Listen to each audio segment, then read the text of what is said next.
And hello, everybody. We have a new guest. Hi. Here you are. Hi, Elizabeth. How are you? Good. Is my audio good? Yeah, I can hear you. Okay. Just making sure. Because I just connected the mic to a different computer, so just in Yeah, case. we have a small echo, but it's okay. So no Okay. worries. I, how are you? Doing good. Doing good. Great. So how is Prime Day for you? Not too bad. Not too bad. They didn't give us much heads up, but we kind of knew it was coming a while ago if you keep an ear to the ground. So we were expecting it, so it didn't take us completely by surprise, although not as much of a heads up this year. But not too bad. Yeah, definitely. Maybe you would like to introduce yourself to our listeners and viewers. Yeah, hi, my name is Elizabeth Greene. I'm a co-founder along with my husband of an Amazon advertising agency called Junglr. So we specifically stick to Amazon advertising and go super deep into that. So I can talk about Nice. that all day, pretty much. I know that's why you're here because we're both part of the same group. And to be honest, I'm a bit lazy in the previous couple of months to write there. But like I saw a lot of stuff from you, and I'm like, okay, I need to talk to Elizabeth for our 48-hour live stream. So yeah, for the viewers, I just want to say like this is not the same T-shirt that I started the stream with. I changed it. I have a couple of them, like they all look the same. So yeah, just to let you know, it's the 14th hour of the stream. So it's absolutely crazy. It's been a long day for you then. Yeah, it's so much fun. The idea was to I'm repeating myself like all day long. So whenever I talk to guests, I'm telling more or less the same story. So like listeners are like, oh please, just like I'm going to mute for like 2 minutes and so on. Like I'm trying to make this super casual. And because like Prime Day is already there, like there is nothing huge that you're going to change, and like I just had Sean Smith, and like we talked about like stress during Prime Day. When I first started working on Amazon and like working on Amazon PPC 5 years ago, I was so stressed about like not being able to see the numbers, the sales. Like I saw the spend, like I saw the money burning, but I couldn't see any sales, and it was so stressful. Like I thought like I'm going to be bold in like 2 months if I continue like this. But like Sean made a really good point. Like Sean, if you're listening, like I did. I caught that one. Yeah, it's a good one. It makes a lot of sense.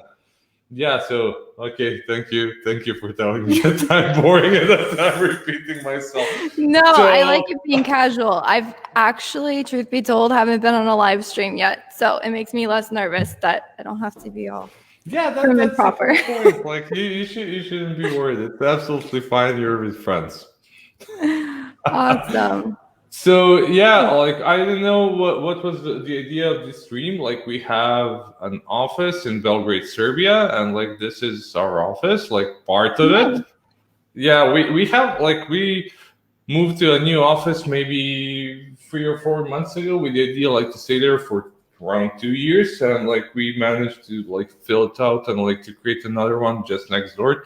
Like our company Sellers Alley, we're literally becoming an alley, having like two offices and like third like opening soon in a row. Yeah, congratulations. Oh, thank you. So yeah, the idea was like because clients are always asking like for Prime Day, like are you going to monitor our campaigns all the time? Like how do you plan to do it? And I was like, there's 40 people in our team, like we're going to work in shifts, so don't worry. Like they have like visual now that we're working on campaigns all the time. We're there. That's awesome.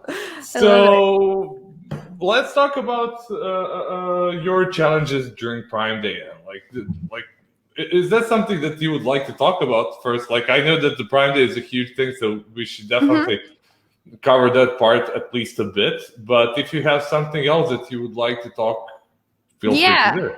Yeah, someone kind of gave me the topic of product targeting, which I could touch on if that would be good. That would be good been over that yet. Yeah, because Emma would kill me if I like moved you to another topic, and she'll be like, I had it set up. Yeah, like I said all the topics, like everybody would talk about different stuff, and like you screwed everything up. So sorry about that. Like, let's focus on product targeting and that part. Yeah. I mean, I've caught what others have said about Prime Day. I don't know if there's much to add. Prime Day is crazy, but you're kind of flying blind. So in my mind, the real work gets put in about 2 to 3 months prior, because Prime Day is not the time to run test campaigns. Like, don't get these strategies and immediately go launch like 10 different campaigns today. That's you're probably not going to get good results from that unless you put a really low bid, maybe. But yeah, so I think the work comes in, and then of course monitoring the day of, because we can see budgets and spend.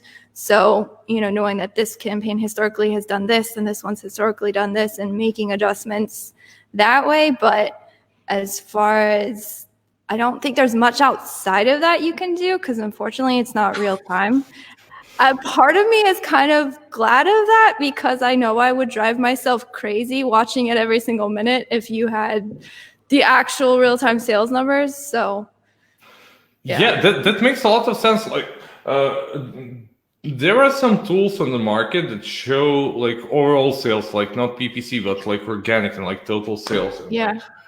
I talked with one of the founders of one of the softwares, and like they had data that showed like how often people would log in during the day to see their sales.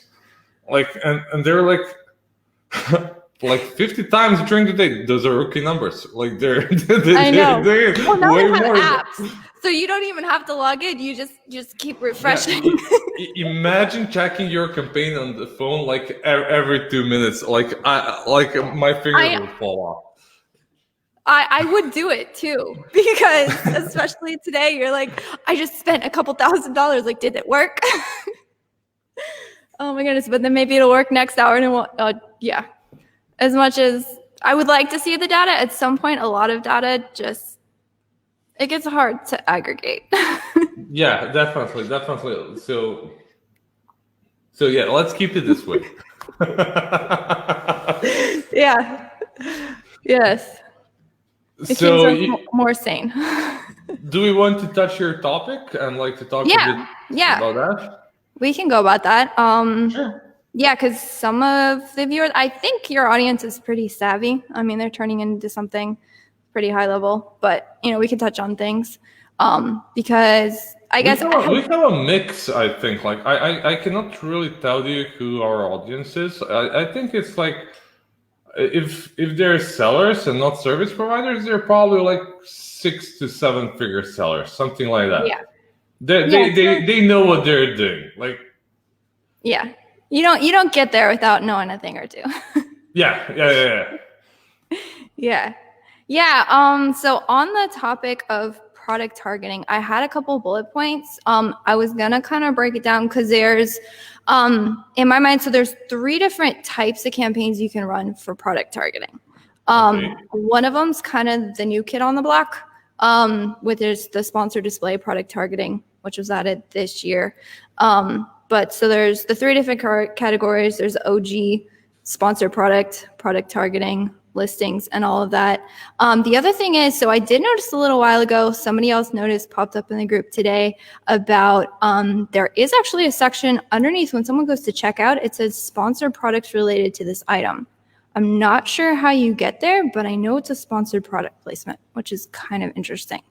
That might be something. One. I should check the group, to be honest. That's one I'm gonna have to check out. I did see it a couple months ago and kind of poked around, but we run so many sponsored product targeting campaigns, it would be really hard to isolate, what that where that proceed to check out. Yeah. It's like underneath it's kind of I wonder how you get there.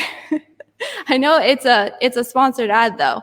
I'm You know what assuming. I feel like? Like when you don't know what it is, usually it's automatic campaign. Like Yeah. in my experience, if it's a new placement, they usually start with automatic. You know, at one point you had like on the right side there was like it's vertical, like 4 or 5 different products, like Yeah. direct on Amazon, and they show like what's in what you added to your. Oh, Uh, previously added or yeah, check. Yeah, yeah. yeah. What you already added for checkout, and like, and like it was like organic, but I'm pretty sure that they're going to push something that is going to be an ad there. Yeah. Yeah. So it's good That's to an hear. interesting one. That's definitely Yeah. an interesting one. Yeah, that one, like I said, I was aware of it, but I don't know how you influence it. So at some point you got 80/20 it, as much as we like to poke around and figure out where something comes from and how do I do that? But yeah, so the sponsored product targeting, just basically like listings. Some people don't realize that you can actually show up on keywords, because if you look at a product targeting, you'll see in the placement tab that you actually have impressions for like top of search, rest of search. So sometimes you show up on keywords. That's why it's kind of important if you're going to go after somebody aggressively to make sure it's a relevant product, because Amazon's kind of pulling from their index keywords and kind of floating you out. You should see the impressions not as high there, but it is a possibility for you to show up on keywords, FYI. So relevancy, if you're going to go aggressive, that would be a good recommendation. As far as, so there's sponsored product ads, then we have sponsored brand ads, which again, you can do product targeting, sponsored brand ads, and those again have some keyword placements as well. Definitely look at relevancy. I guess the other factor in running those would be the fact that you can add, you get a little bullet blurb, a little thing of copy, and then depending on what products you're advertising, relevancy as always, it's going to be key. You're going to hear everybody yell about relevancy in the Amazon advertising community. Relevancy is first. Don't worry about search volume. To a point, but yeah, makes sense. Yeah. So basically, like yeah. So sorry for interrupting. Go ahead. Did you have a point? No. I just wanted to ask you, like, when it comes to product targeting, like, there is definitely like 1,000,001 way how to create campaigns and like which products to target, and like what's your like choice of like what's your strategy of like building campaigns, like which ASINs do like, how do you group them? Like don't go too deep if you don't feel comfortable about that, but like is there something that somebody like can pick up and like learn something new about, like how to structure ASIN targeting campaigns? Yeah, I guess, okay, so that was the other part, is you can go two-prong with it. I could talk about, every single ad type I could get, I always have to do this, but there's this caveat, so I gotta try and condense it. But basically, you can do what I would call offensive or defensive. So that's a huge thing now, is everyone's talking about defensive ads. Defensive ads are basically targeting your own ASIN. So that's good for cross promotion. If you have a large catalog with products that complement each other very well, you can increase, the add to carts, all of that. That's a good one. So, and then the other caveat, so when you're doing defensive ads, that's going to be really tricky if you only have a single product, or even if you have variations within a single listing. Sometimes you can get impressions if you have all the variations targeting the other variations and kind of try and cross promote it. Generally speaking, the impressions aren't going to be as high on those ads, unfortunately. But if you have a huge catalog with a lot of products, you can pretty much dominate your own listings and make sure nobody is going to show up on your listings. And typically speaking, as long as the products complement each other very well, or, maybe you have individual listings instead of like you group variations, you should see relatively good profitable ads, because they're already looking at your products. They've already clicked on your listing. They already have proven that they kind of want your products. And so, yes, you're going to pay for that extra click. It's obnoxious, but you're not going to have your competitor pulling someone off your listing. So if you can have the extra budget allocation, it's not going to really help with the rankings. It's a defensive, it's in tandem with everything else, but it's a good strategy to run if you have the catalog for it. Yeah, I would definitely always do it. So there's one situation that my clients always ask me, or some of the team members, imagine a situation that you have 100 products and you want to create defensive campaigns. Would you create one campaign with 100 ASINs targeting 100 ASINs, or how would you do it? Okay, so what you really should do. You're going to kill me because of these questions, What you should be doing is you should have every single individual listing. Now, do yourself a favor. If you've got variations, just stick all those variations in one campaign, because like I said, with a variation listing, how it works out, it's better if it's listing and listing versus variations to variations. So you can kind of shortcut a little bit. Don't split out the variations and kill yourself, but group all the variations and then have all those variations target all the other listings that can cross-reference. That you should do, because for each campaign you get one ad placement. So what'll happen is if you have everything listed and everything listed, you most likely are going to get a single ad spot, versus if you split it all out into campaigns, then you can just dominate it.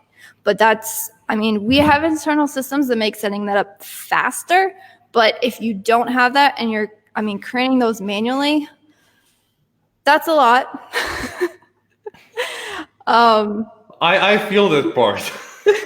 That's a lot. Yeah.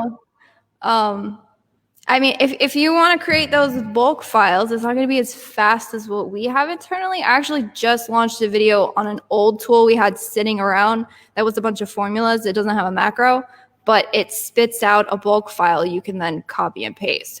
So that might be helpful for anyone trying that. It'll be faster than doing it manually, even manually typing out a bulk file. But yeah. Typically, that's how you want to set it up. Now, if the only thing you can do is just throw them all a campaign because you're still managing things manually, that's better than nothing. So.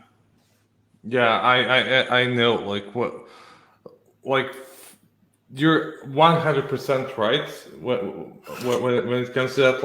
I know. I like everything super granular, to have all of them separated. But there is one point. Where the point is lost, when you need to stop doing it. It's like when you have single keyword campaigns and you have thousands of them. I know some guys that are doing it. For them, they say it works. For me, it's maybe too much. I don't know. Yeah. And it's not because of the manual work comparing to software or Excel, but I feel that there is a limit where you should just 80-20 rule, basically. That's it. Yeah. Well, and I find for low volume keywords, because we built those out for curiosity's sake, with a couple top keywords, I think it does make a difference, especially if you really want to know your ad spend, especially, we've had some clients where the cost per click for top of search was, I want to say $10. And they really, really wanted to run it, and they really, really wanted to test it. In that case, I'm going to give that keyword its own budget, and we're just going to, I want to know exactly what my numbers are when I'm spending that much money. But if you're looking at a keyword that's going to get you a couple clicks in a month, is it really worth the headache? If you're managing manually, there's no way. That doesn't make any sense, because what you're going to end up with is a bunch of keywords that run, and you're not going to find them till 2 months later and adjust. And that's just going to be crazy. Yeah, definitely. Cool. So yeah, cool. Yeah. So what else you can tell us about ASIN targeting? Like, can you tell us something like how can people like use ASIN targeting and category targeting like Q4 and like to get some advantage comparing to other guys that are not doing any ASIN targeting or like negative ASIN targeting? Yes, negative ASIN targeting is good. So let's see. Category targeting is big. So I touched on sponsored products, sponsored brand ads, sponsored display ads. All of those you can run category targeting through.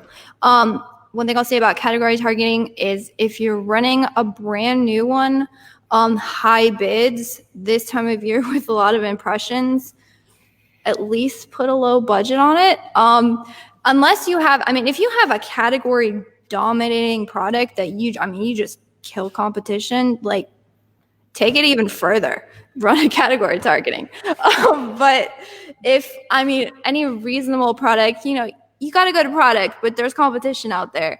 I would be strategic with the category targeting. Now you can run, you can modify it. So you can modify the price that you're of the different products you're targeting, as well as you can modify the star rating. So like say you have like a 5-star rating, target people with less. The caveat on that would be, generally speaking, your impressions are going to be a lot lower. So if you have a category that just, it's a less competitive niche, so there's just not a lot of products, or you're at a higher price point and you target people even higher than you, the amount of products you're going to show up on is going to be a lot less, but the trade-off should be a better conversion rate, better numbers.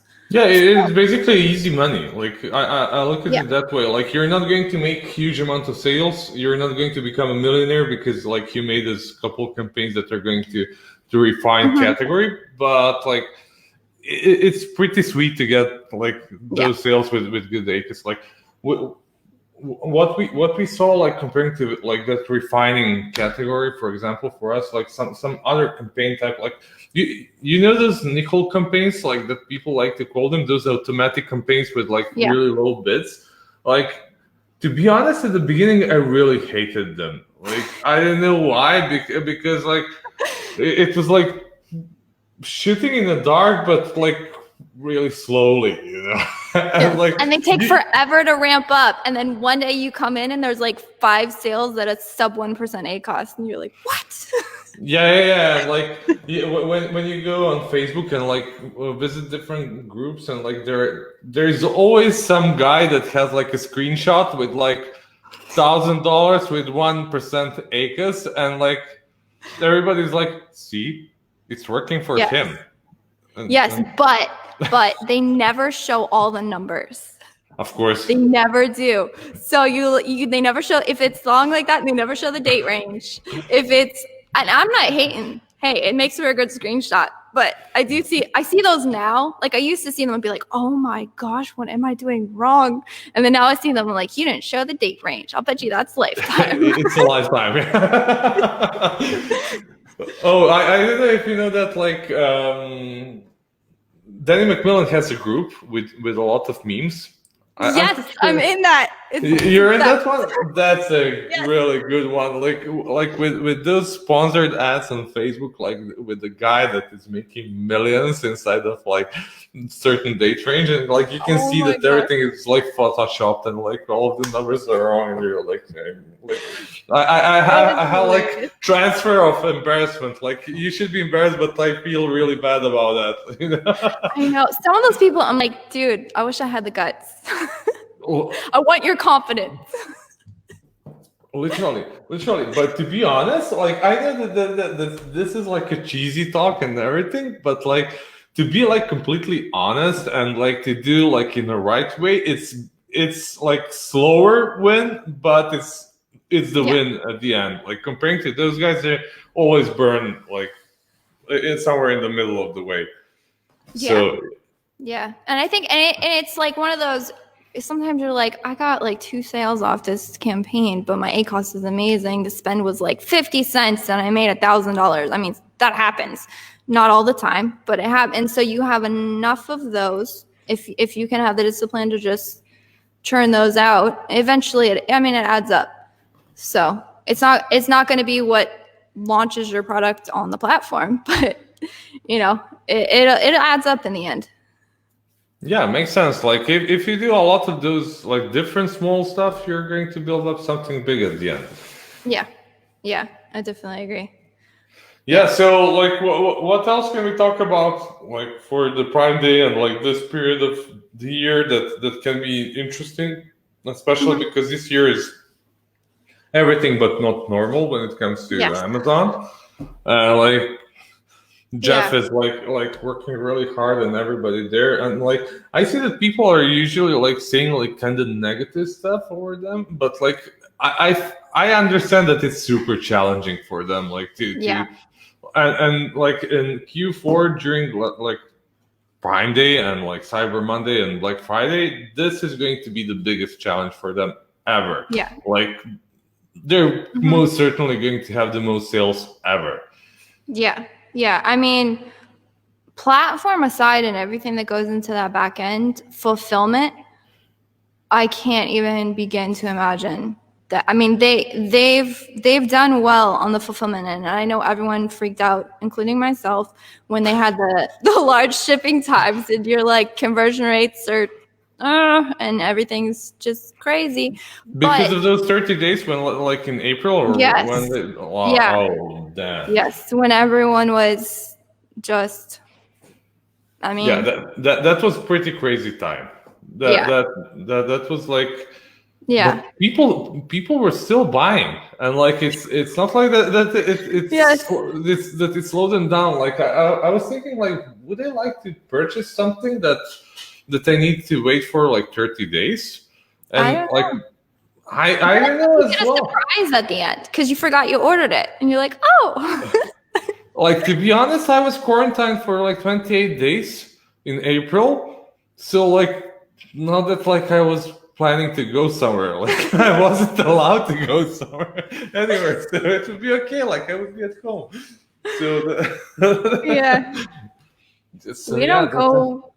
we didn't go much out anyways. So yeah, where are you situated in the US? So we're in Florida. Oh, nice. A lot of people from Florida today. Like you have a really good weather today. Yes, it's right. we have the slightest nip in the air. So us Floridians go outside, we're like, fall is coming, and it's like 80 something degrees. We're like, no, you can feel it. It's coming. Wait, give me just a second. I need to Google how much is 80 Fahrenheit to Celsius. Oh, I forgot. It's 26, 27. It's good. Like if you want to feel really good about stuff, like Belgrade is usually like pretty warm and nice place, but today it was freezing cold. It was like 45 Fahrenheit. Yeah, it was terrible. Like I really hope to have like a sunny day and like, oh, hello from sunny Belgrade and so on, but no, it was like raining a lot. I literally didn't have a chance to go out apart from the part where I talked for like 14 hours. But yeah. Yeah, no, we're pretty sunny most of the time. The trade-off is, we get like 70, 80 degree Christmases. But other than that, if you like summer all the time. that's not that bad. That's not that bad, Yeah. No, that's good. I like it. Yeah, I like how we switched topic from PPC and Amazon to the weather for it. Okay, good for us. Yeah. So is there something that you would like to tell our listeners about, like what to do next? Next, okay. Probably okay. So I can say what we are typically doing for our Q4. So kind of in the beginning, like I said, the leading up to Prime Day, leading up to Q4, that was our big, mostly. That was when we were testing. Headed into Q4, we will be slowing down on our testing. Now there's caveat to that is there will be certain keywords that pop up during Q4 with the increase of traffic on the platform. You're going to have some things spike. If you have a good bid management system, you can generally catch that. Something's going good, we're going to raise it. Something's going bad, decrease. And, you kind of let that. But as far as adding like a whole bunch of new keywords, completely untested, something that's not popping up in the search term reports, you might want to be at least very strategic with that. This time of year, typically, the cost of advertising. Now, this year is weird because the cost per clicks went down. Typically they like really start ramping up. They haven't gotten to, other than like the really crazy categories that went absolutely bananas. The rest of it, the rest of the cost per clicks aren't that bad, relatively speaking. Why do you feel that CPC went down? Like Mike Zagar from PPC Entourage, like today he came with like huge graphic. I caught them that. I was like, oh my gosh, I don't have a slideshow. No, don't worry. Nobody has it. He was overdoing it. He was prepared. So yeah. So he had like in depth every day like the flow of CPC. I didn't know for which niche or which keyword or which product or whichever, but he had like slowly decreasing by the end of the year. And like we talked about maybe possible like expansion of like placements, like getting more placements on Amazon. Like I have no idea. And apart from that, like new basically ad formats and so on, maybe people just like moved parts of the spend from one campaign type to more of them. Like I have no idea, to be honest. Yeah, I think a lot of people, probably that's the thing, because Amazon's definitely, they just keep ramping out new stuff with their ads constantly, which, for people like us, we're like, oh, a new button. And then everyone else is like, oh, a new button. Yeah. It's a way how you say, oh, a new button. But yeah, so I think that definitely plays into it, as well as there was a lot of people, like if conversion rates are tanking, your ACoS is going to be through the roof. So as soon as things dropped, you saw a lot of people's stuff just spike. And then I was seeing a lot of graphs around that time, people with like management tools that are like day by, they have those charts, like just tracking everything. They're showing how the cost per click is going off, and then like bids are going down. And so some people didn't catch it if they weren't in the accounts all the time. We're in the accounts every single day. I'm sure you all are too. So as soon as something starts going, you wait a day because you don't know if it's a weird thing, and then you pretty much catch it as soon as you see the trend. But people who just had their stuff on bid management systems and they just let you deal with it, the algorithms generally caught it. But it wasn't until, something, a couple days into it. And I think people just absolutely freaked out because, you log in a week later and your spend was out of control and your ACoS doubled or tripled. And what the heck's going on? Just shut it down. So I think that probably had a lot to play into it. You can't fault me. That was completely out of left field. There's no precedent for it. That's why it's kind of good to have at least some kind of human eyes on it, because how do you build that into an algorithm? I don't know. There's a lot of tools that have made adjustments now for things like that, but it just went crazy. I think a lot of people just turned off ads or really, really just pared them down. So, if you had a human eye on it and you have enough steel to not completely be absolutely reactionary. Something like that, yes, you definitely need to make changes, but, to completely throw everything out, we did what we could. We definitely turned things down. We adjusted bids, kept historical data to revert, if and when, and thankfully it was when things got back. But, yeah.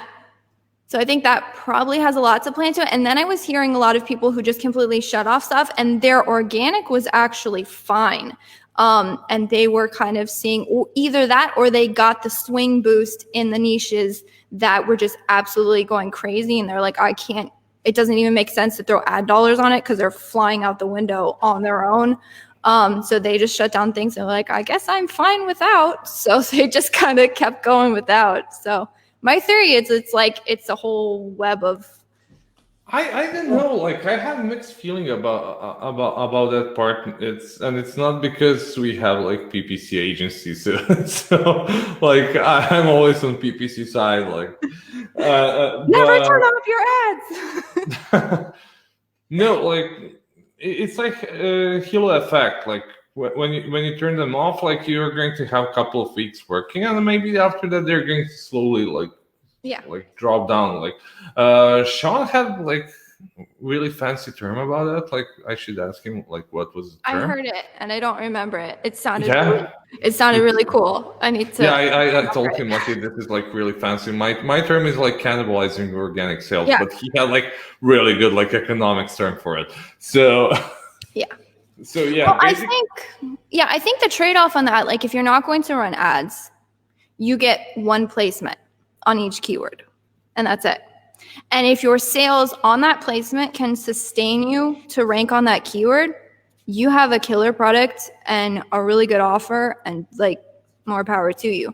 But if you're running ads, you can have a sponsored brand ad at the top. You can have running DSP, you can have on the side, you can have your listing plus your sponsored listing. That's just on the page. Then if you're talking, when you click onto the listing, you can have the product targeting. You can now have a sponsored display ad. Sponsored display ads can give you, for listeners who don't know, they just recently updated sponsored display ads in the ad console to have the ability to write a little line of copy and to display your logo now. So you can show up right underneath your competition's buy box with a nice little logo that says, I'm better than they are, and try and pull people off there. So, you can show up there.